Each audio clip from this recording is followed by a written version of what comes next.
ESPN, celebrating 150 years of college football. Notre Dame became world famous because of football. Touchdown, Notre Dame! Notre Dame was the first national team. Today, we're gonna win. Notre Dame brings a love-hate relationship because Notre Dame is the most divisive team in the country. When you got all those Heisman trophies. It's the dream of every college football player in the country. And when you have all those national championships, you get something you can stick out your chest about. Don't forget, it's just a game of football. And it's up to you fellas to get back in there and pass your semester examination. What does Notre Dame want to be? Academic standards above reproach, or win football championships? Because the two things don't always mesh. When I arrived on campus, my objective was to try to turn it around if I possibly could. It's the self-pressure you feel. If there's any way in this world to win the national championship, we're going to do it. A lot of people caught up with Notre Dame in the modern age, and so Notre Dame's outsized representation in the sport isn't really as strong anymore. And I don't think it's any coincidence that they haven't been in a game of the century in 25 years. But there's no question in my mind that college football is better when Notre Dame is better.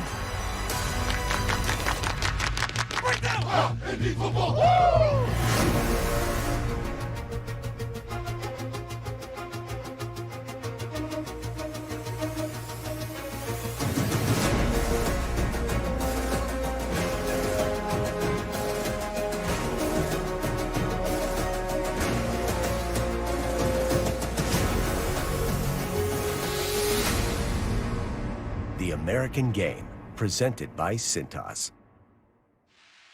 And in 1933, as in so many other seasons, Babe Ruth was the Sultan of SWAT. When it comes to greatness, the Yankees are probably that symbol of success that everyone looks to in sports. Mickey did it again. Now, some people might not want to look to them as that symbol of success, but it's the truth. There's Ruth, there's Mantle, DiMaggio. And one thing about the Yankees is there's a clear dividing line. You love them or you hate them. The American League leaders kept a tight grip on their World Series crown by subduing the Brooklyn Dodgers 4-3. It was their fourth straight World Championship under the managerial genius of Casey Stengel.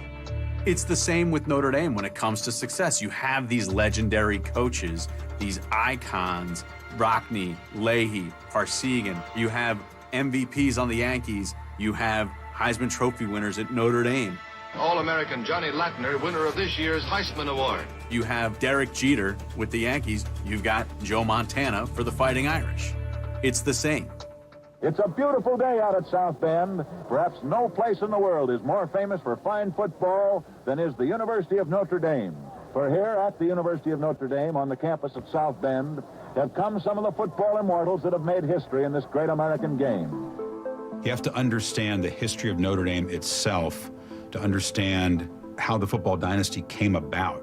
Notre Dame was a small Catholic Midwest school without a high profile.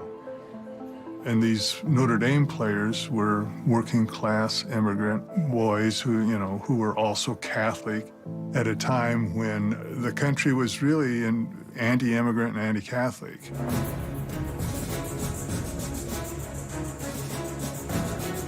There was a really strong Ku Klux Klan presence in the state of Indiana.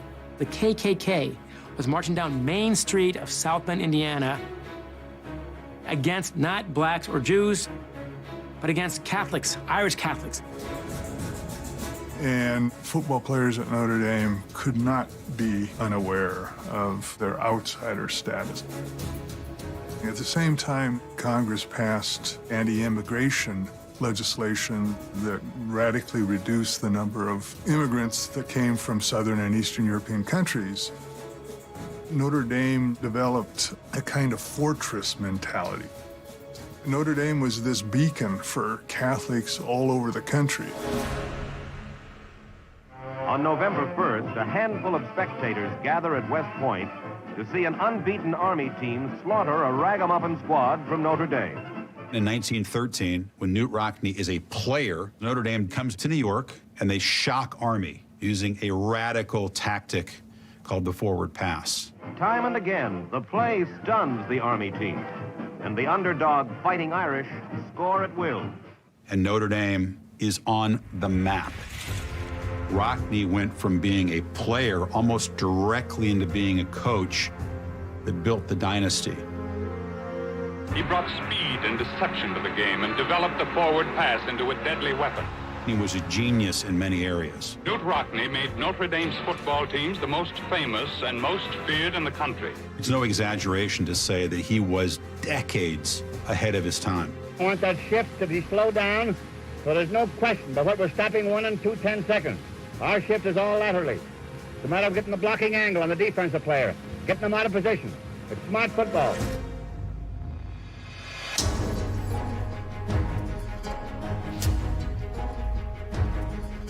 In its history, Notre Dame wanted to be part of the Big Ten, but the Big Ten didn't want Notre Dame.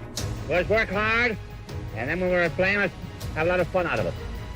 I want you to play football because you like it. This is a regional game at that time, only a regional game at that time. You are in South Bend, Indiana. Chicago's right there, Northwestern's right there, Purdue.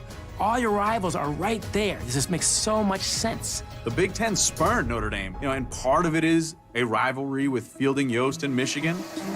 Yost had a feud with Rockne that went decades. It had to do with recruiting practices.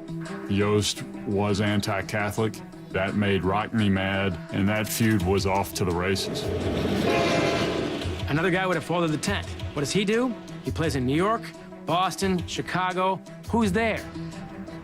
Irish immigrants, Catholic immigrants. What else is in New York? All national media. And you don't play Army at West Point. You play them in New York City. Army is their toughest opponent and their traditional rival.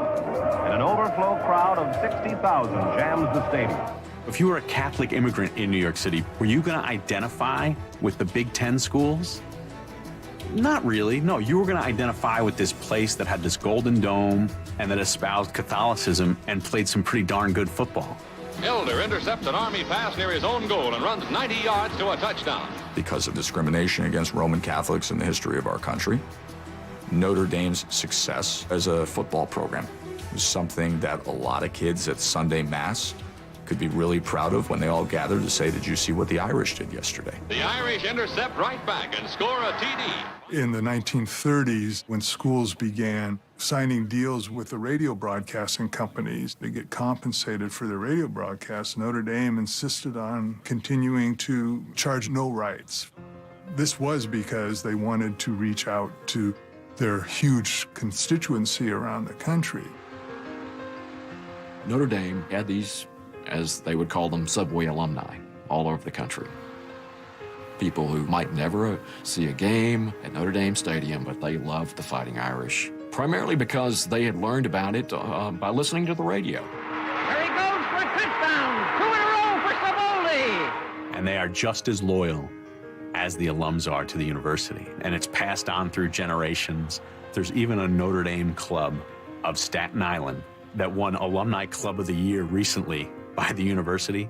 There's not one graduate from the University of Notre Dame in that club.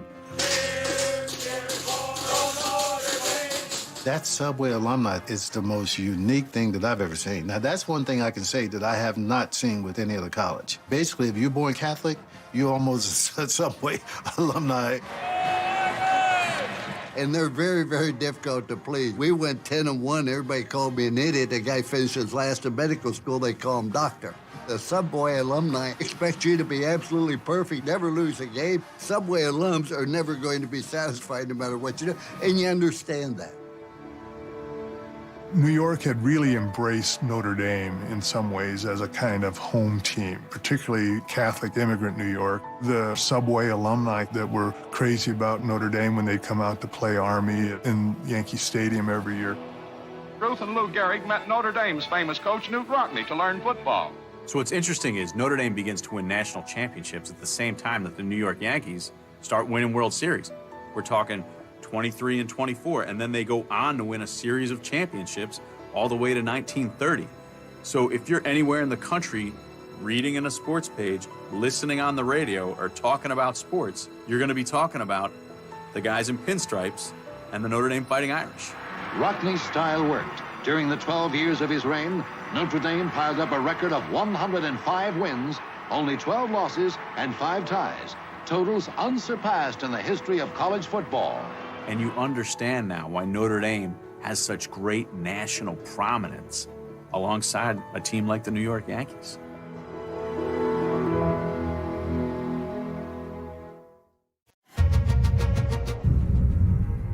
And here's a play that covers 40 yards for Notre Dame, which puts this one in the bag for Newt Rockne as the Irish wind up on the fat end of a 60-20 score.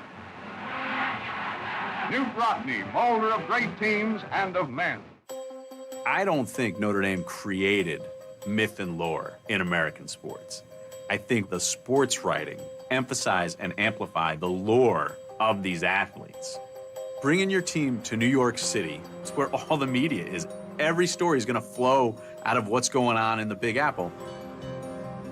As a coach, Newt Rockne played the media of the day unbelievably well. I mean, he charmed everybody, and he cultivated relationships with sports writers from the East and everyone else. Notre Dame has a fine line this year and some very good backs, including Swartz, one of the best halfbacks in America. Grantland Rice was the first great American sports writer, and one of his first stories is iconic in Notre Dame's history. George Strickler was Rockne's student assistant that dealt with the press, and he was positioned in the press box, and he schmoozed the writers. He made sure they got what they needed. Well, the week that Notre Dame played Army, Rudolph Valentino was in a movie, The Four Horsemen of the Apocalypse, and he mentioned in the press box that he had seen the movie, talked about it, and Grantland Rice heard it. He watches Notre Dame take apart Army with the 4 players in the backfield. Rice just put 2 and 2 together, and he writes his famous lead. Outlined against the blue-gray sky, he wrote, the 4 horsemen rode again. In dramatic lore, they were known as famine, pestilence, destruction, and death. These are only aliases. Their real names are Stuhldreher, Miller, Crowley, and Layden. The iconic 4 horsemen photo was a publicity photo. We're almost 100 years later, and we're still talking about it. That was a big thing that made Notre Dame special, was that these writers could god these guys up, could inflate them. Rockne's first great player at Notre Dame was George Gipp, 1920 All-American. Just a tremendous back. 2, 3, keep 1. Come on. Come on, 1. He dies tragically at the end of the 1920 season, and it haunts Rockne. The boys from Notre Dame were the underdogs, fighting with their backs to the wall. Army's great backfield tore the Irish line to shreds. 8 years later, they're playing Army. It was 0-0, and it was a defensive battle. And that's when Newt Rockne brought out win 1 for the Gipper. He told them of the request George Gipp had made 8 years before on his deathbed. When the breaks are hurting the boys, Gipp had said, tell them to go out there and win 1 for the Gipper. Notre Dame comes back and wins in the second half. We have a legend. A forward pass to a lad named O'Brien. O'Brien carried the ball over the goal line. A game won for the Gipper. Rockne's ability to create myths and strong narrative stories about his players continues to grow. Fight, fight, fight, fight, fight. What do you say, man? It's almost Hollywood-like. So naturally, it would attract Hollywood to come look at these superstars that are being written about in the sports pages. And the win 1 for the Gipper speech gets captured in the film Newt Rockne All-American. The Gipper, of course, is played by future President Ronald Reagan. Go and get a uniform, report to the scrubs. Why? Because I think you'd make a football player. I doubt it. Try it anyway. All right, if you insist. Now, wait a minute. What's your name? Gipp. George Gipp. Because of the aura surrounding Notre Dame, that allowed them to now have this rise and this great mythology. Rock, someday when the team's up against it, ask them to go in there with all they've got. Win just 1 for the Gipper. These have become legendary tales to where win 1 for the Gipper is now commonly accepted as something that happened, whether or not it did. And the same thing goes for Rudy. Anytime we're talking about a famous walk-on having a moment. It's a Rudy moment. You ready, champ? I've been ready for this my whole life. Then you take us out on the field. Because it was fictionalized into a movie, and Notre Dame's brand allowed a story like Rudy to be taken to the movies, and now nobody can go and talk about college football without referencing those two movies. Undefeated Notre Dame, this year the most talked about collegiate powerhouse in the country, risks its #1 ranking and chances for a national championship against Southern California at the Los Angeles Memorial Coliseum. Back in the 1960s and 1970s, Lindsey Nelson would do these highlight shows on Sunday mornings about Notre Dame. John Hewitt passes to All-American Jack Snow for 23 yards. And I remember they were cut-down versions of the full games. His pass is complete to Jack Snow in the end zone, and Notre Dame goes ahead 10-0. Notre Dame is up 27-6. Opportunity for Purdue to make a play. I mean, we used to lay there and watch that. Hewitt works the option play with Bill Walski going in for the touchdown. Every Catholic kid in Pennsylvania, New Jersey, New York, California wanted to go to Notre Dame because Notre Dame was on TV. 80,000 fans fill Spartan Stadium, East Lansing, for the game of the century. When you look historically, in a time before a fully realized national media, the most overserved portion of the population, they all love Notre Dame. And so that's why you see Notre Dame in a lot of games of the century. And they had an entire religious institution behind them to build fandom. Pretty good business model. Listen to this sound as they come out of the tunnel.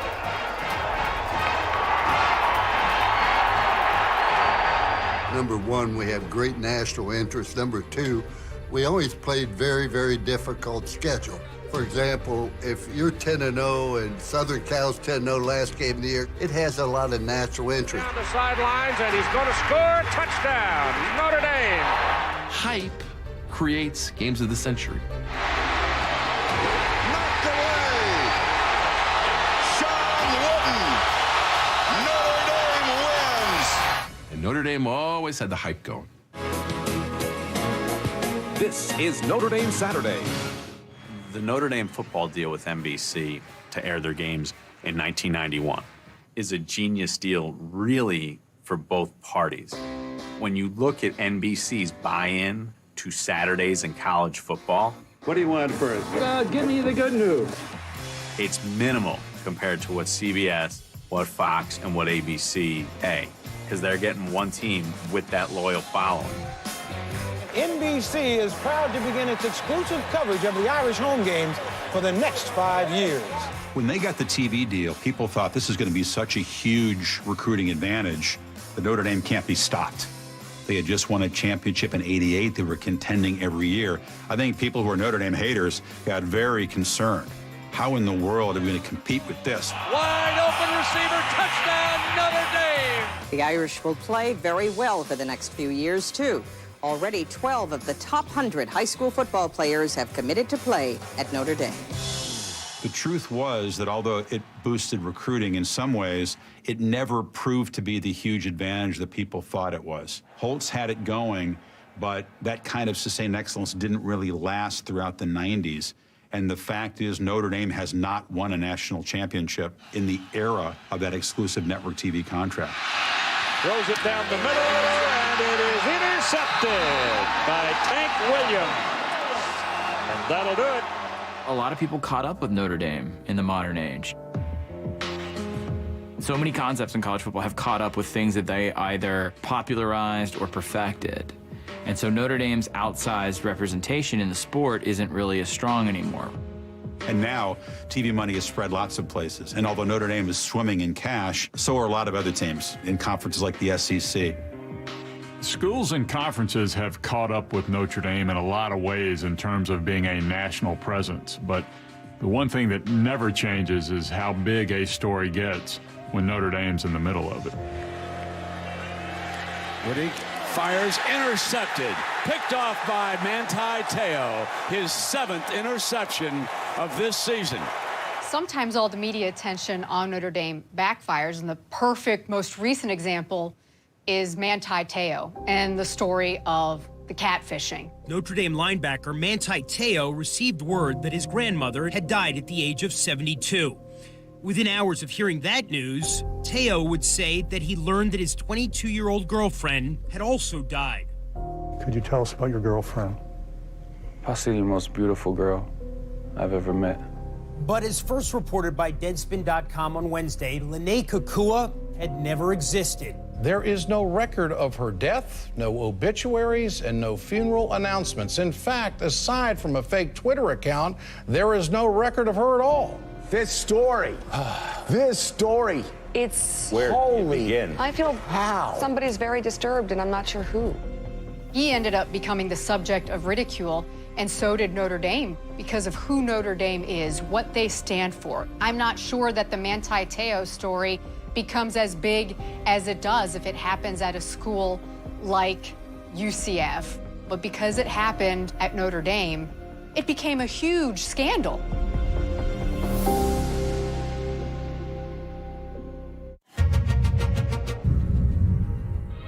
You had an offer to make several sports movies at a large salary. You flew west over Kansas. The plane vanished. It was found on a Kansas hillside, a mass of wreckage.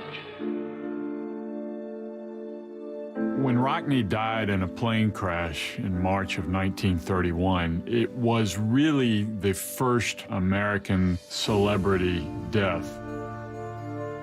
That was a national story, and it spreads everywhere on the wires overnight. Newt Rockne is dead. From every part of the country, his boys return to pay tribute. And it was just a great illustration of how much people around the country cared about Notre Dame. What he meant to so many Americans cannot be underestimated. He was the rock of Notre Dame. And now there's a particular standard at the University of Notre Dame because of that foundational element that went on with Rockne and all that winning. Oh, too high, Metzger, too high. And you didn't get that man out there, Leahy. Get your head on the inside of him, Frank. That standard started with Rockne, and it continued with Frank Leahy. You start long line of scrimmage here, Leahy, so he can't come through for the secondary. You go right through for the secondary right away. Square. Notre Dame was Leahy's school. He felt a debt to Rockne, and I think that bond to the university and to Rockne and to Rockne's legacy propelled Leahy throughout his career at Notre Dame. Coach Frank Leahy puts Notre Dame through its paces. Frank Leahy was a taskmaster in terms of the work that his players put in. During spring practice, he would only go home 3 nights a week. He had a large family. And they're getting right down to business. No heat wave can stop them. And yet, he was so focused on Notre Dame and the effort he thought the job took that he spent all his time there, and he demanded no less of his players. Notre Dame's Jerry Cowing puts the Irish in scoring position with this 21-yard sprint. To give you an idea of how dominant Notre Dame was under Leahy, 7 starters on the 1947 team are in the College Football Hall of Fame. And in fact, from 46 to 49, not only did they never lose, they were almost never behind. Lou Jack fading back to throw one. Johnny pitches and it's up in the air. Completed to the 35. Leon Hart takes it. He's on the 40. Stays on his feet. He's driven out of bounds. But during the 1949 season, Father Theodore Hesburgh finds out that Leahy just ignores Notre Dame's rules about how many scholarship players he can have. So Hesburgh limits the number of players Leahy can sign.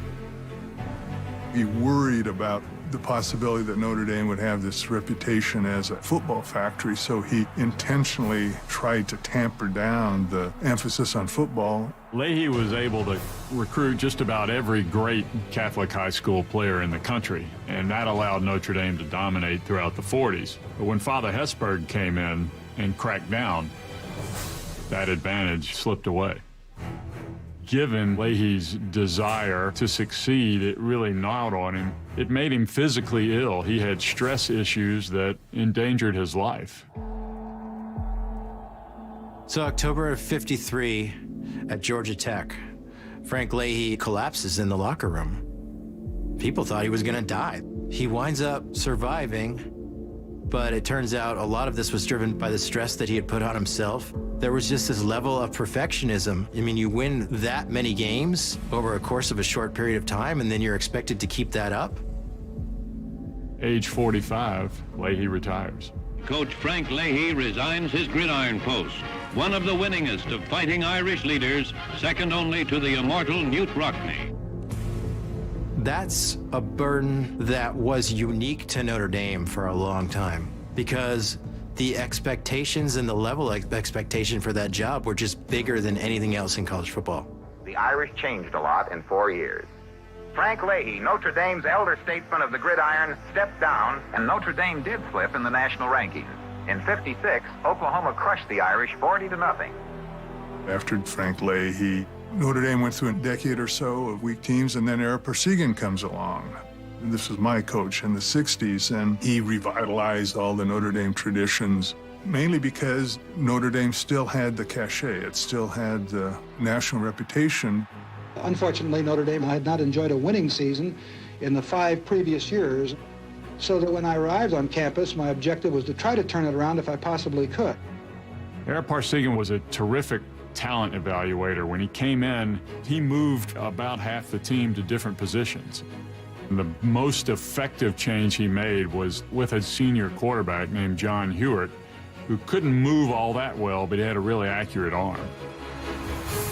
Wide open, exciting football is what the Irish are showing against Wisconsin today in Eric Parsegian's debut.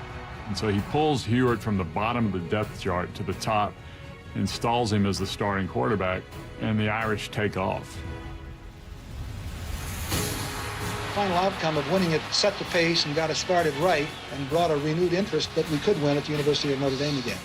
And it's week after week, one success after the other. It was clear he had the Irish on the right track. Coach Parsegian throws an awesome ground game at Southern Cal. Again and again, fullback Larry Conjar blasts the big Trojan defense. Every team has a breaking point, Era used to tell us, except we don't.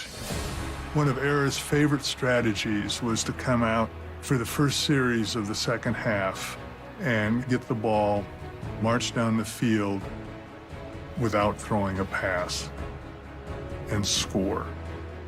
He would tell us, if you can do that, you can break a team's back.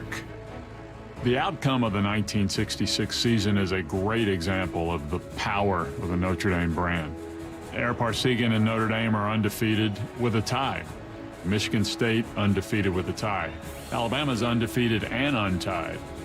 The mighty Irish stay unbeaten with a 51-0 rout of USC for that team's worst defeat in history. Notre Dame, highest scoring team in the nation, with a record of 9 victories, 6 of them via the shutout route, is crowned national champion, climaxing Eric Parsegian's best year at South Bend, Indiana. The fact that you have a Notre Dame team with that brand equity built up, when push came to shove, ultimately they were going to win the national championship. In the years after the 1966 national championship, Notre Dame was good, but they weren't at the top of college football. And then comes 1973. The Sugar Bowl, it was a muggy night in New Orleans. Notre Dame versus Alabama all came down to the final minute, with Notre Dame leading by 1 point. Tim Rudnick in single safety, and he does, and maybe what a mistake, the kicker. And I never will forget, I was 9 years old. Notre Dame was backed up, thanks to a great punt, to their 1-yard line.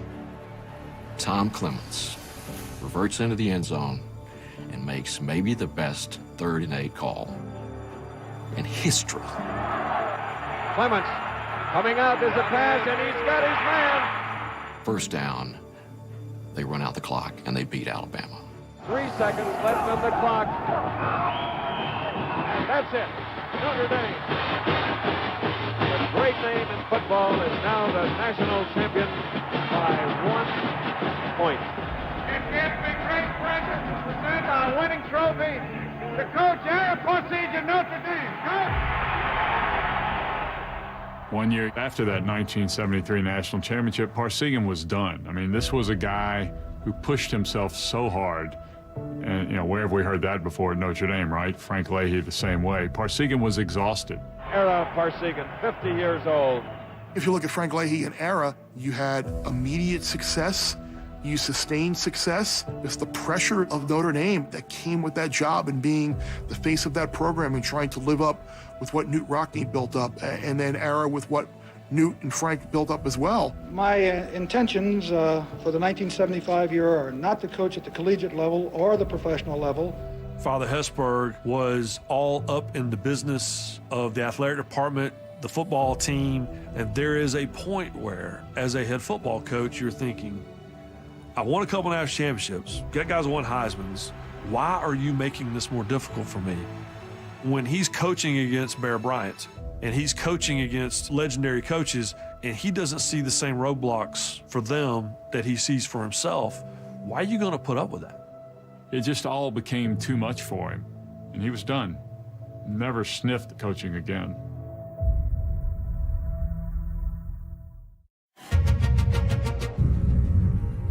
Success isn't instant at Notre Dame, and the coach here works under a great many obstacles.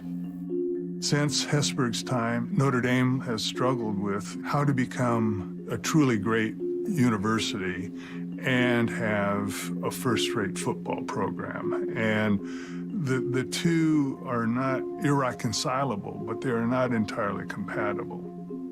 When you come in there, you know the number one thing as the head coach that's going to happen is you're going to be judged against the success of all the other coaches that came before you. Is your prime concern in this Miami game to keep the kids' mind on the game and not to look ahead to the Cotton Bowl? My prime concern is a very well-coached, talented Miami team that perfectly capable of defeating Notre Dame. Dan Devine won a national championship in 1977, but he wasn't Parsegan, who was an engaging guy, and the Notre Dame people didn't like him. And Father Hesburgh makes this radical decision, and he hires the most successful high school coach in the country. And Jerry Faust quickly proves he's overmatched. Coach Jerry Faust turned in his resignation this week. In his 5 years as coach, Faust was not a loser, but Newt Rockne, he wasn't. It's been a great 5 years, and I've enjoyed it immensely. Fans and alumni gave Faust high marks for being honest and a good guy, but they've been frustrated. Were you kind of hoping that he'd leave? No. I was hoping that he would win. It was a long time before Lou Holtz came in there. From the time I grew up, I loved this school. I heard about it. I read about it. Notre Dame, the toughest coaching job in America. And the Fighting Irish have picked repairman Lou Holtz to lead them away from last year's losing season. I want you in here and coming out of it. He pushed us to be the best players that we could possibly be. And he did it in the weirdest of ways. He called a practice, brought everybody together, and he said, there's a guy who's going to cost us a national championship. He's going to cause us to lose, and he thinks he's the best thing since sliced bread. And everybody's looking around like, who is this guy that's going to cost us a national championship? And he said, Jerome Bettis, will you stand up? And I froze. Hit. Hit. But he inspired me because that practice was the hardest practice I had ever had, and it changed my work ethic. That day, I became a better football player as a result of his very different motivational style. And after the practice, I'm walking by myself because nobody wanted to be around me, and he drives up, he says, how was practice? And I was like, oh, it was the worst. He said, just wanted to motivate you. Off the field, he's very cool. But on the field, you know, he's going to get it out of you no matter what. He's tough. Oh, he's rugged, he's tough, and that's what I like about him. The most recent era in which they've been great, which was under Lou Holtz in the 80s, they basically had to loosen up the academic standards there to become great. Tony Rice was a prop 48. Option, and now Rice to throw, and has a man wide open, the tight end, Derek Brown. The NCAA had begun to institute minimum academic eligibility requirements. You had to leave high school with a certain number of core courses. And if you didn't have those core courses, then you had to sit out your freshman year. You were known as a Prop 48 kid. And Rice's first pass attempt. When Notre Dame recruited Tony Rice as a Prop 48 quarterback, that was a big deal. That was not the way Notre Dame usually operated. But they gave Lou Holtz a little more wiggle room than we were used to seeing Notre Dame have. On 3rd and long, Rice. To Ismail for a touchdown. And Tony Rice not only prospered on the field, but he graduated. And Notre Dame will duly celebrate a national championship. No doubt the Irish are number one. The Notre Dame job wore on Lou Holtz. The pressure of the national spotlight, it's the pressure of trying to win when the university community has their academic standards that he's got to adhere to. Touchdown, Notre Dame. The demands of a national championship. He had given them one in 1988. He came close in 1993. 41-yard attempt to win the game and end the Irish national championship hopes. By 1996, he was worn out. I want to tell you, at the University of Notre Dame, being on national TV every week is not the easiest thing because it provides a great motivating factor to the other people. Talking there for a agent, he told me this.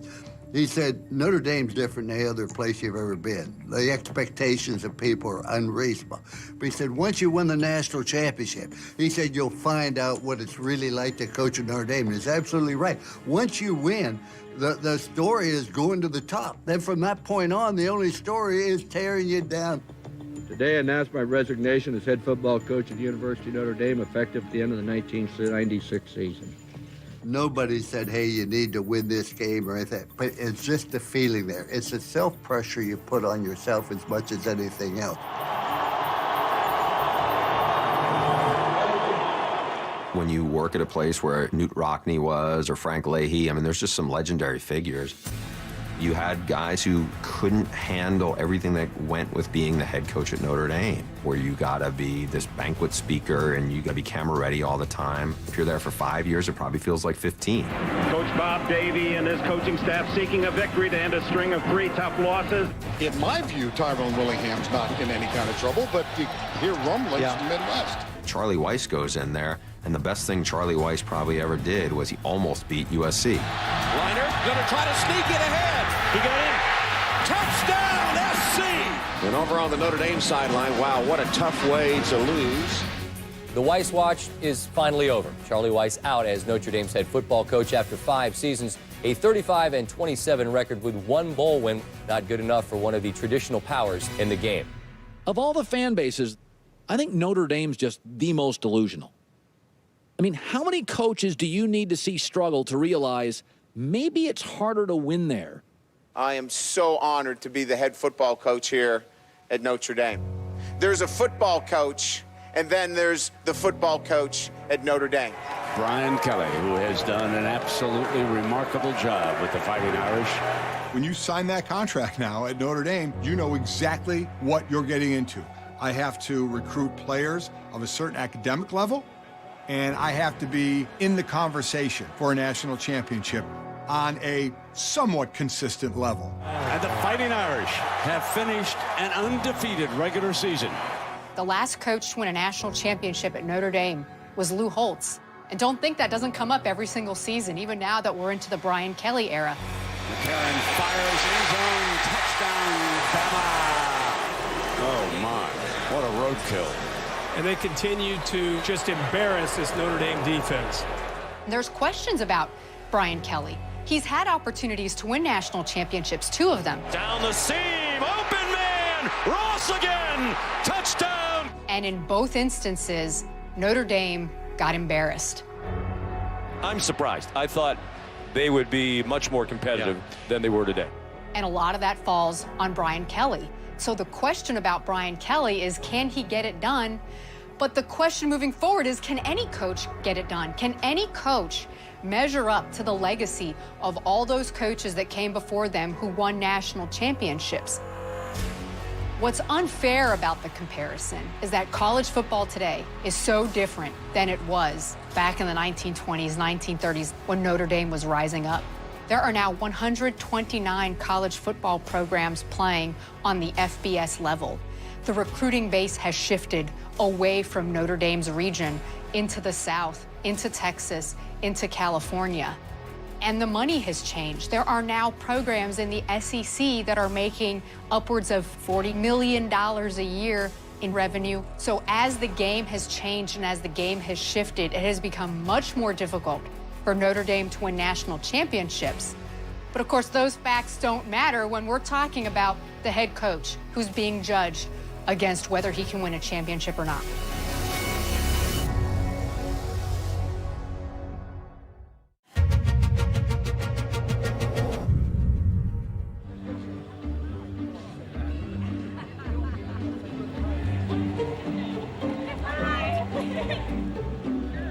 Go blue! Go blue!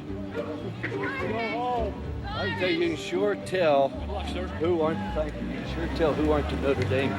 Yes, you can. I think I contribute a lot of the hate because of the way I would say different things. I see an individual and they say he went to University of Michigan and say, oh, you couldn't get into Notre Dame, huh? You know, I was recruited by Notre Dame.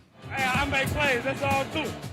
You know, I remember walking around with the other recruits and remember I was humming the Michigan fight song. Like, that's what I remember about Notre Dame. I don't know if it's anything that I particularly despised about them at the time, but when I found myself humming the Michigan fight song, I knew I'm not going there. The mark of greatness is not just how many people love you, how many people hate you, because they're just sick of hearing about you. They're sick of seeing you be successful. And Notre Dame is the greatest example of that in college football history. As somebody who grew up in South Florida in the 1980s, as somebody who is a Miami fan, you are taught right away that you're going to hate Notre Dame. I had a chance to go and see Notre Dame play Miami in the Orange Bowl. And all I was there to do was not so much cheer for Miami, but boo Notre Dame. People think that Notre Dame thinks they're too good.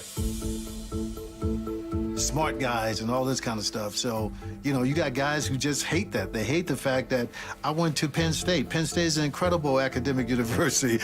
You know, I went to, you know, even Oklahoma. All these, you know, have great academic reputations. But when you say Notre Dame athlete, everybody's like, oh my God, he must be a very smart. And you just don't get that from other colleges, man. And people hate it. 2017, Forbes made its list of the best academic universities that play major college football.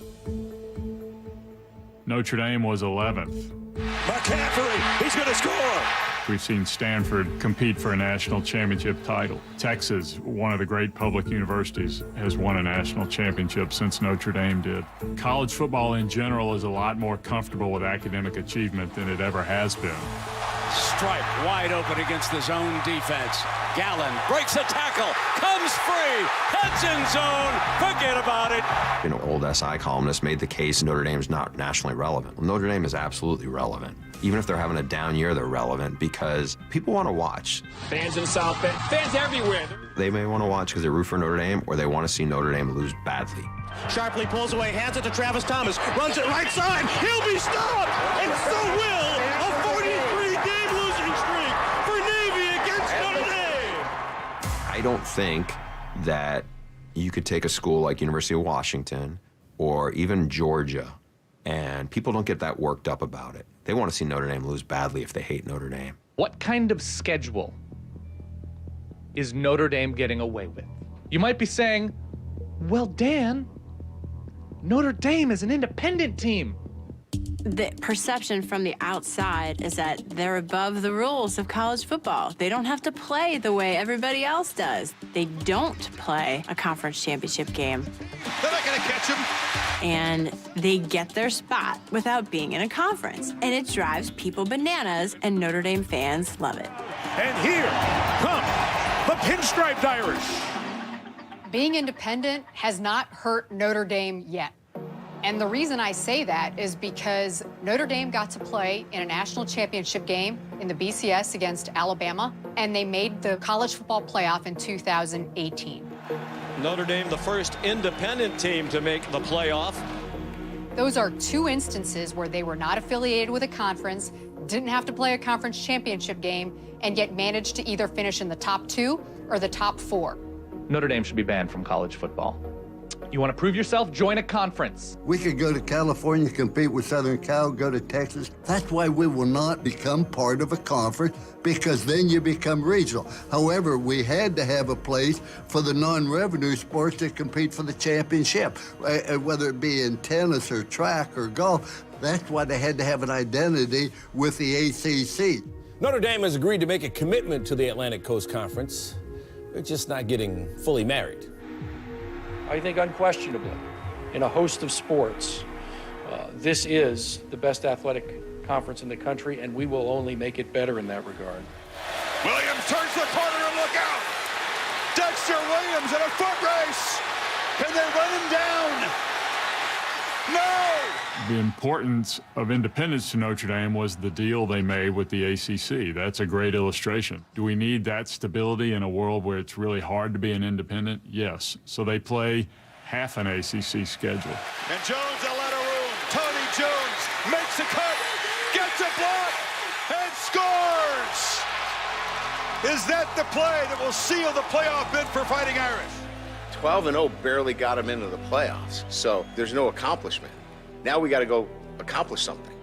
They have to be damn near perfect or right there every single year to be in the conversation for a national championship. We'll talk about pressure. That's pressure. Not to say that the other big schools' coaches aren't in the same thing, but they also have, well, I have a conference championship as well, and you could hold on to that. For Notre Dame, they don't have that. It's national champ or bust. Hard to imagine a 12-0 Notre Dame team getting jumped by a couple of one-loss teams. No. Nothing weirder has happened in the playoff era yet. It will be better for Notre Dame to join a conference if they ever go undefeated and don't make it into a Final Four. That will be a note to Notre Dame that says, okay, we've done all we can, and we still can't get to the top of the only thing we need to get to the top to. All we have is a national championship. We've won every game, and we're not even in the running for it. If that were to happen, I think Notre Dame would have to think long and hard and say, okay, we've hit that tipping point to where we need to join a conference.